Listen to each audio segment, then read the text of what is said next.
Estamos aqui para mais um episódio do programa Eu, Tu, Elas, ao ar livre no Italiano.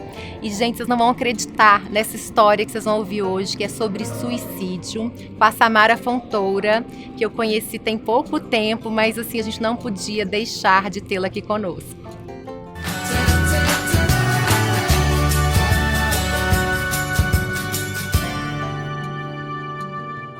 Gente, quando a Cris me contou, né, um pouquinho sobre a história da nossa convidada, eu caí durinha para trás. E eu já tô aqui cheia de perguntas. Olha, gente, a Samara passou por 2 episódios de suicídio de parentes muito próximos. E eu queria primeiro te dar as boas-vindas, agradecer sua presença aqui, né, e disponibilidade. Obrigada. Bem-vinda de estar aqui compartilhando um pouquinho da sua história, que não deve ter sido fácil. E eu queria que você primeiro, né, começasse contando tudo que você viveu e aquilo que você aprendeu, né? Quais as lições, assim, diante de toda essa circunstância da sua vida? Então, eu costumo dizer que o suicídio mais próximo, e foi o de dentro da minha casa, foi o do meu pai. Porém, ele me colocou no propósito de ajudar outras pessoas que têm pensamentos suicidas, né? Eu desde muito pequena, eu tinha a visão do meu pai muito forte, muito guerreiro, muito trabalhor. Aquele homem que fazia de tudo mesmo para dar o suporte para a família, né? Uhum. E o meu pai, por um desvio, né? Ele perdeu o emprego, ou seja, um desvio de rumo que não estava nos planos dele. Ele se deixou e entregou-se à depressão. Mas eu lembro que as evidências de sucesso do meu pai na minha infância eram evidências de muitas horas trabalhadas, de muito sempre empenho. Sempre ligado ao trabalho, né? Sempre ligadas ao trabalho. E quando ele entrou em depressão, a primeira lição que eu fiquei, né? Você precisa ter uma grande paixão e algo que te move além do trabalho. Isso. Né? E você precisa ser movida por um propósito maior para isso. Então, essa foi a primeira grande lição. Só que da depressão até o suicídio em si, nós convivemos por 10 anos com a doença. Nossa, Isso. muito sofrido, né, gente? A gente tem um parente em depressão dentro de casa. A família inteira. sofre, É isso né, aí. Sam? E quando meu pai entrou em depressão, meu irmão estava nascendo, minha mãe estava grávida do meu irmão. E eu costumo também dar muito suporte hoje para ele no sentido de compreender que eu tive um pai antes da doença e um pai depois. Sim. Já o meu irmão teve só o pai doente, né? Então isso fez com que a gente ficasse com uma missão muito maior com ele de suporte, porque para que ele entendesse que aquilo era um estado de mente doentia, né? Ele estava com a mente doente. Uhum. E nós sempre fomos, a minha mãe sempre colocou Deus na nossa casa. Na época eu não era convertida, mas a gente orava, nós falávamos de Deus, nós tínhamos fé. Sim. Isso, porque tem muita gente que acredita que depressão é algo que está relacionado a não ter fé. Sim, é E verdade. não é. Muita É uma gente doença. pensa isso. É É uma uma doença. É químico, é um fator químico. Precisamos né? falar que é um fator químico. E precisamos entender que o doente, ele não faz aquilo em sua consciência, ele acredita naquele momento Sim. que o suicídio é o melhor para toda a família. Pode parecer paradoxal, mas ele acredita que é o melhor pra gente. Então a gente lidou A gente com... acha que é egoísmo, né? Eu tinha um pouco dessa visão. Falei assim, nossa, mas a pessoa para suicidar, ela tem que pensar só nela. Ela não pensou no outro, e não é. Coisa Olha que a só. Samara me falou que me tocou muito, que eu nunca tinha pensado. Muitas vezes a gente pensa só no depressivo, no suicida, e a gente não pensa no suporte que a família desse suicida e desse depressivo precisa. Então, que isso é algo que precisa ser muito alertado. Uma família com uma pessoa com depressão forte, como no caso do pai dela, precisa de um suporte, não só ele, né? Porque senão pesa demais. Existe um termo já hoje para isso que dizem, né, que os sobreviventes, os familiares são sobreviventes do suicida. Dentro da psicologia, também já se olha com um olhar assim, viés de sobrevivente. Só que, para que ele se torne um sobrevivente e não um escravo daquela história, ele precisa entender, primeiro, que a pessoa estava doente, que ela acreditava que era o melhor para ela e para a família, Mas principalmente eu creio que o que fica é que as famílias têm que entender que o legado e a história da família não morre junto com a pessoa. Nossa, Amém. que lindo. Amém.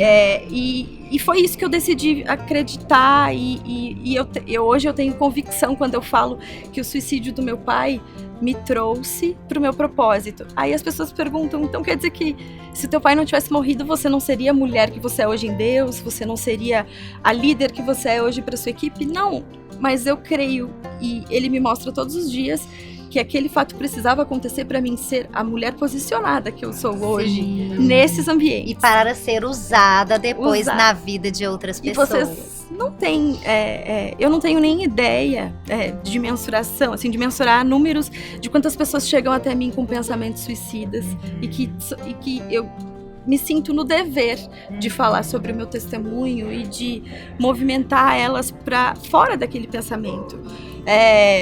E é engraçado que, por muito tempo, no pós-suicídio, eu fiquei achando, essa vai ser a folha vergonha da minha vida, eu não vou contar. Imagina, eu quero que as pessoas esqueçam.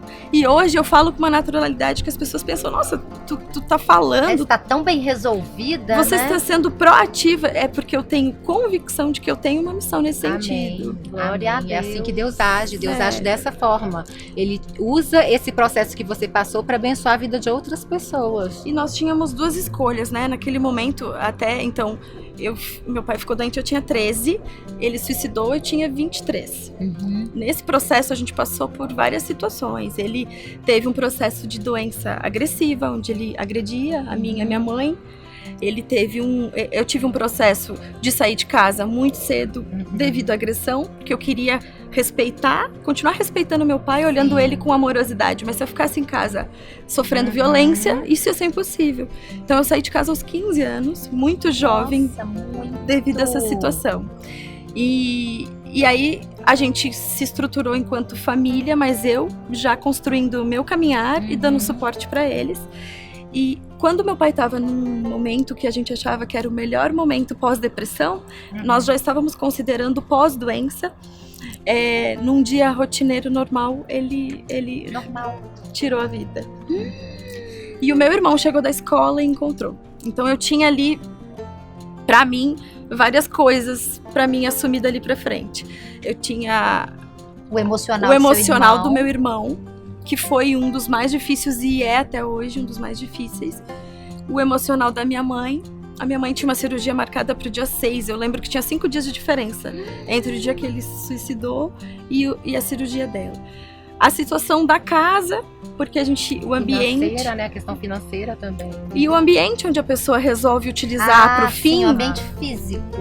O ambiente físico, até ele traz... As lembranças. Então, em 30 dias, eu mudei eles de casa, mudei minha mãe de casa com meu irmão, e a gente decidiu que a nossa história não ia acabar ali. Amém. Que lindo! Foi e é, porque o luto ele é individual e o luto no caso do suicídio, a gente costuma comentar muito lá em casa isso.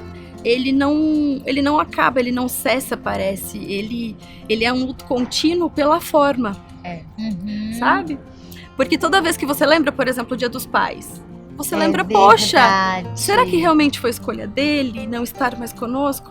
Não, ele estava doente. Naquele momento, ele entendeu que era o melhor para nós. Né? E às vezes ele nem entendeu, né? A gente não sabe da mente da pessoa como que funciona. Às vezes ele não entendeu, às vezes foi um surto de desespero ali tão grande, a gente não sabe, nunca vai saber, só quando a gente estiver lá na glória que a gente vai ter algumas respostas, né, Sá? Mas assim, o seu testemunho, além disso tudo que você está contando, tiveram outros episódios que eu não sei se você quer revelar aqui, mas ela passou por outro processo em relação ao suicídio também. E o que eu vejo ela virou uma mulher guerreira, batalhadora. Ela não pegou aquele momento que podia ter se feito de coitadinha. E não, ela falou, não, a partir de agora... Ela poderia ter se vitimizado, né, colocado tudo em cima daquilo. Né? Eu passei por um outro episódio que eu até não vou aprofundar porque a pessoa não conseguiu efetivar, mas é uma pessoa muito próxima que tentou, né? E através da minha passagem na vida dela... ela chegou a fazer, a ter a tentativa, não teve sucesso e ela transformou a vida dela. Graças a Deus. Mas é isso que eu falo, Cris, é bem legal esse ponto que você falou, porque eu sempre te falo, eu poderia ter escolhido a culpa, porque a culpa ela é inerente, tá? Pra quem fica do suicídio. É natural que você pense que você fracassou como filha, que você fracassou como esposa. Que você poderia ter feito alguma coisa por aquilo ali, que você não tinha poder sobre minha mãe se sentia impotente e irresponsável. Então a culpa ela vem junto com a morte por suicídio. Ela é natural. Só que você transformar essa culpa em uma bengala, em algo onde você vai dizer que a minha vida, ela morreu junto com o meu pai que escolheu, e ainda culpar o outro por isso, torna um fardo muito pesado que não é nem seu e nem dele. E Deus não fez a gente pra ser infeliz, né? E nem culpado. Então, a gente tem um combinado lá em casa, né? A gente converteu isso em força. Quando o meu irmão tá numa fase mais difícil, porque ele é adolescente. Então, e ele não teve o pai bom. Eu levo muito isso em conta. Uma referência talvez masculina que é tão importante pro menino, né? Mas de qualquer forma eu não deixo que ele utilize o fato do suicídio do nosso pai como bengala para justificar a falta de ânimo para escolher para brigar pelo que ele quer, escolher uma carreira, por acreditar, até porque ele tem um super exemplo dentro de casa, que é o seu mesmo, que foi a força ali, naquela hora ali, para tirar eles de casa, para poder dar a volta por cima, né? Então, assim, que o Senhor te use mesmo como exemplo, né? Dentro da sua casa e na casa de várias famílias que estão aí nos assistindo. E foi depois do episódio do suicídio que parece que Deus usa todas as situações da nossa vida, né? Mas pra mim, foi depois do episódio do suicídio que eu realmente conheci a Deus. Olha só, então, nós temos ganhos também diante das perdas, né? De tal forma, eu fico vendo assim, é lindo demais isso. Deus nos ama, a gente até falou sobre isso já, que às vezes a gente vai também ao Senhor num momento de dor, mas Ele nos chama por amor. Por amor. É esse amor lindo do Senhor que faz essa transformação, né? E eu creio que o Senhor vai te usar muito na vida de muitas pessoas, como testemunho, como força. E o desejo que eu tenho é que você continue sendo essa mulher guerreira que você tem sido e testemunho para tantas mulheres, né? O meu desejo é que a minha história sirva para que muitas pessoas desistam, mas aquelas famílias que têm o suicídio, né? Que elas entendam que não importa o que aconteceu, não importa como foi, nem o que sobrou. A gente tem capacidade de pegar o que sobrou e continuar e reconstruir. E que isso fez parte de um processo, né? A gente, no episódio anterior, a gente falou sobre os processos da vida, né? Eles fazem parte para a construção, né, da nossa história. Então, que isso seja um processo, né? E não o fim da história. Não é isso? Acho que é isso então, gente, né, gente? Queríamos te agradecer pela sua presença, viu? Por compartilhar algo que é tão delicado, né?